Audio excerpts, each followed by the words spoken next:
It's Messi!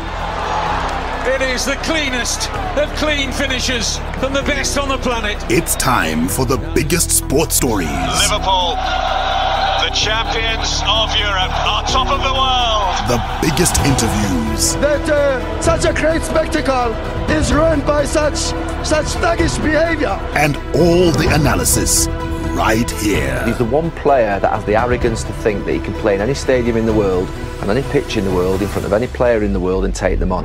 Every weekday, it's my sport, it's your sport. It's ZiFM Sport. Let's join the team for the biggest show in the world of sport on ZiFM Stereo.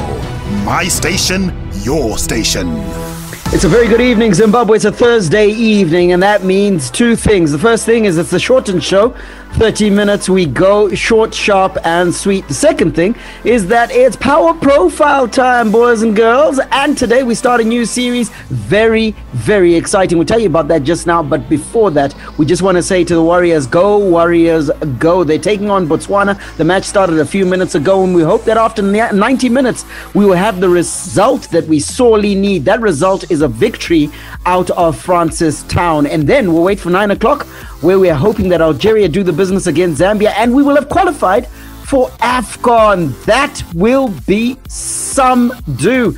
And it will mean we'll have a party on Sunday when Zambia visits these shores, or at least we hope so. So go Warriors, go. But that's a story for possibly tomorrow when we review the game. Today, we're talking about the first in a series of 4 of Africa's most inspirational Olympians. In the coming weeks, we will talk about Haile Gebrselassie, the Ethiopian who changed long-distance running. Caster Semenya, we all know her from next door. Frankie Fredericks from Namibia, who in sprinting terms was an absolute prodigy, a phenom off the African continent. But today we start with Africa's most decorated Olympian, the girl next door. Next. Hi, this is Alexandra Maseko, and I'm the national basketball team captain, and you're listening to ZiFM Sport. Z. Don't forget, we're on social media at ZiFM Sport across all platforms. Why don't you like, follow, and interact with our handle? All platforms at ZiFM Sport. In our individual capacities, it is at Mike Madoda, at Chris Midzi, at Sean Tafirenika, at Tatenda Ziambi for our digital dude, and then for me, it's at Barry Manandi. Now, Africa's most decorated Olympian, Kirsty Coventry. Yes, indeed. Like we said, the girl next door. She's Minister of Youth, Sports, Arts and Recreation, and she is a former swimmer and world record holder. Coventry has won 24 gold medals across 5 different games, 2 of which she won in the Olympic Games in 2004 and 2008 for the 200 meters backstroke. She was given an honorary doctorate, so she is indeed Dr. Kirsty Coventry. She is the first in our series of 4 most inspirational African Olympians. And I gotta start with you, Chris, and just talk about the fact that Kirsty Coventry, apart from being of the same high school as you,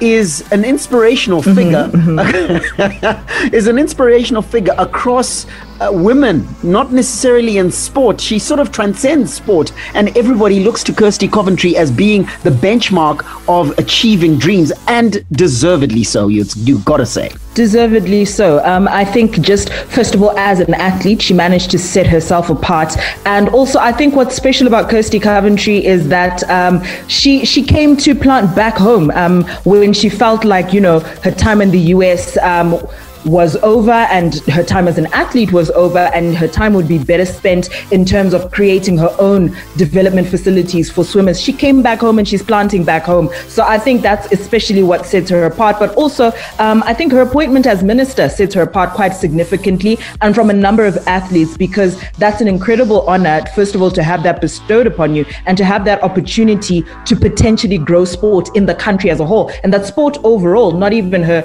specific area of expertise, which is swimming. Set her sights very lofty at the age of 9 years old, Mike, when she told her parents that she would go to the Olympics and win gold. She fulfilled that goal, and you got to say to yourself that possibly a mark of her focus, dedication, and in truth, her ability. Yeah, absolutely. You've got to have the desire, even from a young age. You've got to know exactly what you want to do and what you want to become. And then coupled with that, you've got to have a system put around you that is able to foster and nurture the talent and bring to fruition your desire. So she could have desired to become an Olympian at the age of 9, but if she didn't have supportive parents, if she didn't have parents that saw the gift in her and made the necessary investment, then all of that would have fallen flat. So it's important to realize that talent without the necessary investment and hard work will almost always come to nothing. How many people did we go to school with, Barry and Chris, that we know were phenomenal athletes? We're naturally gifted sports persons, but who we don't even know what they're doing right now. That's because there was no corresponding work ethic and no corresponding investment that was made to make sure that they became global superstars. What Kirsty Coventry had were parents that realized that, listen, she isn't just hopeful. She isn't just ambitious as a 9-year-old. She actually has the gift. Let's fortify that gift, let's invest in it, and let's encourage a work ethic that will make sure that she realizes her goals. Yeah, and since she was born in Harare on the 16th of September 1983, realizing those goals was her sole purpose, because you got to look at her career and the things that she achieved, Chris. And that school that we were talking about, of course, was the Dominican convent. You look at it while she was still at convent, she went to the Olympics, and already you could see the green shoots of promise. And you got to say that a lot of elite athletes, that age between 17 and 18 years old is when you sort of start defining the ones who are set to be great.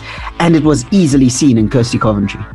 Easily seen. And I think that's exactly what Mike was talking about in terms of those structures and what they do for an athlete. At 17 years old, she's at Dominican Convent. They've got the sporting facilities, but she also has the opportunity to go to the Olympic Games. She goes there, but after that, she moves to Auburn University, which I think is a really critical part of her journey, because there was a talk where she mentioned the fact that because of the fact that she was at this university, what she had access to was swimming facilities all year round. And that's something that athletes, for example, who are trying to become Olympic swimmers in Zimbabwe don't have. We don't have access to those facilities. So in that structure at Auburn University, where they talk about having the university athletes, like college athletes, those are real career. It's a real career path in the US, and that's what set her apart. And then she went on to won the National Collegiate Athletic Association Championships. That was 2003 and 2004.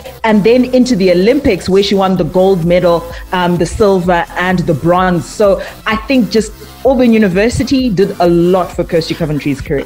And those first Olympic Games that we spoke about, of course, were the 2000 Games held in Sydney. And I think that's where Auburn University then saw that there was something special here. But I want to stick with the university theme that Chris has brought up, Mike.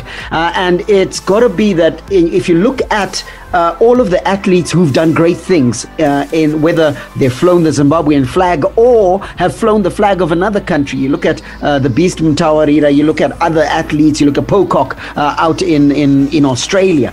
They have taken their craft into the best environment for that craft. And in truth, in swimming, the United States college system is so competitive, so in quotation marks, professional, because it's not exactly professional, but it is at a higher level that had she stayed on the continent even, she may not have achieved the success that she did. So you got to say that going to America, Eddie Murphy, was a good choice.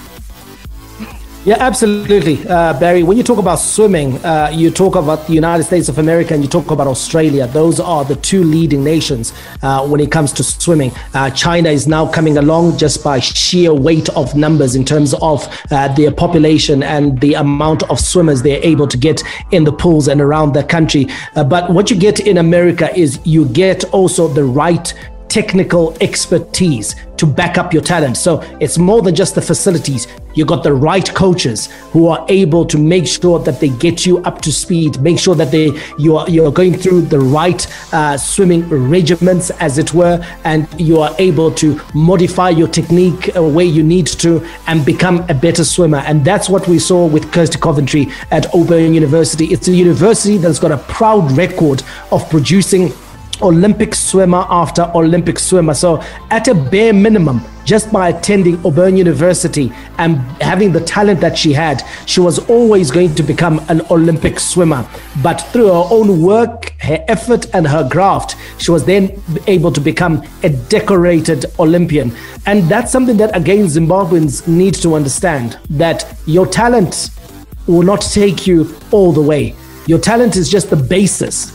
You need something else. You need the extra things. That's why the likes of Pocock, to become one of the best rugby players that we have seen, named by the IRB as one of the top 10 players of the last decade, he had to go to Australia, who have the systems and the structures and the coaches to bring out the best in him. Mutawarira likewise, by going out into KwaZulu-Natal in South Africa. And we know the other stories. Peter Ndlovu left when he was a wee nipper at the age of 18 to go to Coventry. And even Benjamin Marware became a different player when he was exposed to the training, the facilities, and the expertise that's out in Europe. And so we have to think about that. What do we need to do as a nation in order to have more Kirsty Coventrys and have them homegrown? It means that we've got a lot of work to do in terms of improving our infrastructure, improving our systems, improving our structures, and getting our coaches up to speed. The great thing about that, Mike, is that Kirsty Coventry is the Youth, Sports, Arts and Recreation Minister, meaning that she's in prime position to make the changes that you're talking about and ensure that we have the infrastructure. But before we get there, you got to think to yourself that there's an opportunity for us to partner with the leading institutions all over the world and send our athletes there actively so that we're able to draw them back and use them under the Zimbabwean flag. As Chris said, at the 2004 Athens Olympics, that's after she joined, of course, Auburn University, Kirsty won the gold medal in the 200 meters backstroke, the silver medal in the 100 meters backstroke, and bronze medal in the 200 meter medley. And she continued to experience a lot of success even at the World Championships, Chris. And so what we had now was someone who was yes, good in Zimbabwe, became very good in America, was now becoming great because they were becoming a worldwide star or athlete of repute, going to World Championships, going to Olympics, and winning medals. Yeah, winning medals consistently. And I think for a lot of athletes, you can have the talk around you that, oh, she just won, they were flukes. But I think what Kirsty Coventry managed to do was to prove that they know flukes. She went to the 2005 World Aquatic Championships and she won 2 gold and 2 silver medals. And that's not a fluke. You're competing against the best of the best across the world, and she was also named the female swimmer of the meet. So that's not a coincidence. It's not happening by accident. You are at the top of your game. You are the best of the best, and Kirsty Coventry was proving it over and over again. Spending time in the water and an inordinate amount of time in the water obviously helped her. Mike, you talked about sharpening her skills, and we know that Kirsty Coventry was one to always want to sharpen her craft, never satisfied and always working hard. And that hard work certainly paid off, and it meant that she was now competing at more and more meets. And I think the more you compete at a higher level, it also sharpens you because you're in competition with the best in your talent pool, the best in your silo, and you have to stay ahead of the game. And the confidence, Barry, was from the fact that she was training with these swimmers, these world champions and these gold medalists from the United States and Australia in the United States. So these were people she was competing with on a day-to-day basis, week on week, week out, week in, week out. And therefore, she held no fears of competing against them. What you find out, Barry, with most of our athletes in Africa is that after the Olympics, Olympics, for example, they have to come back to Africa, and then they operate at a substandard level for 4 years, and then we hope that they're able to bring their game together during the Olympics to compete with these global athletes. And yet what actually stood Kirsty Coventry in good stead was the fact that she was based out in the United States of America primarily, and therefore in terms of what she was doing month on month, it was based on the competition she was having in those meetings out in the United States of America. I just want to touch on something, Barry, that very few people talk about, but which is almost an underrated aspect of Kirsty Coventry's achievements. We talk about the Olympics, we talk about the World Championship, but we forget to talk about the All Africa Games, where Kirsty Coventry has got 14 gold medals, 7 silver medals, and 1 bronze medals from her participation at the All Africa Games. So she's not just Africa's most decorated Olympian by sheer fact of the fact that she's won the most golds at the Olympics, but she absolutely dominated swimming on the continent when she was up against African opposition. Phenomenal feats in the water for our dear Dr. Kirsty Coventry, and she achieved tremendous feats on the African continent, absolutely dominant at the All Africa Games, World Championships, and then of course the Olympics, where she is the most decorated African athlete. And you look at her Olympic record across 5 Olympic Games, 2 gold medals, 4 silver and 1 bronze medal. And indeed, when she won the gold at the Beijing Olympics after reclaiming her gold medal in the 200-meter backstroke with a world record time of 2 minutes and 5.24 seconds, she came back home, and President Robert Mugabe called her a golden girl and awarded her a $100,000 reward, as well as a diplomatic passport. Outside of the pool, of course, she's achieved a great deal. Member of the IOC Executive Board, she was the chair of the Athletes Commission between 2014 and 2018. She's the chair of the Coordination Commission for the Youth Olympic Games, which take place in Dakar 2026. She's a member of the Coordination Commission for the Games of the 32nd Olympiad in Tokyo 2020, member of the Olympic Solidarity Commission, and IOC representative on the WADA Foundation Board. And you got to say to yourself, becoming a minister, Chris, was in truth something that was coming, whether we liked it or not. If it wasn't going to happen in the Emerson Mnangagwa administration, it was going to come at some point in her lifetime, because she's dedicated her life to sport. She's definitely dedicated her life to sport, and I think in this particular position now, specifically as Minister of Sport, in that particular part of her entire portfolio, I think it was a very good selection from the perspective that it's important to have our athletes as part of our structures, and she's definitely one of our top athletes, so well deserved. Well, let's hear from her on becoming a cabinet minister. I would say it's been a rocky journey. And rocky not because of anything negative, or I think rocky in terms of just figuring out exactly what my roles and responsibilities are. And obviously not being and coming from either political party, navigating the politics and navigating what people assume to be the truth. That's quite interesting. And navigating going from an athlete where you're very much loved, and if anyone dares say anything bad about you, you get annihilated, to now stepping into a role where I don't feel like I've changed as a person. My values, my morals, what I stand for, being a proud Zimbabwean hasn't changed. Well, the old adage says, cometh the hour, cometh the man, and in this case, cometh the woman. Our sport sorely in need of reform, and we've got a very decorated athlete at the head of the ministry. The jury still out on what has been achieved under her administration, but there's lots of football still to be played, to borrow a football parlance. She's married to Tyrone Seward, and the couple have a wonderful child. We've been talking about a phenomenal young woman, phenomenal athlete, Olympic and world champion, city icon, national hero, and proud African, Kirsty Lee Coventry.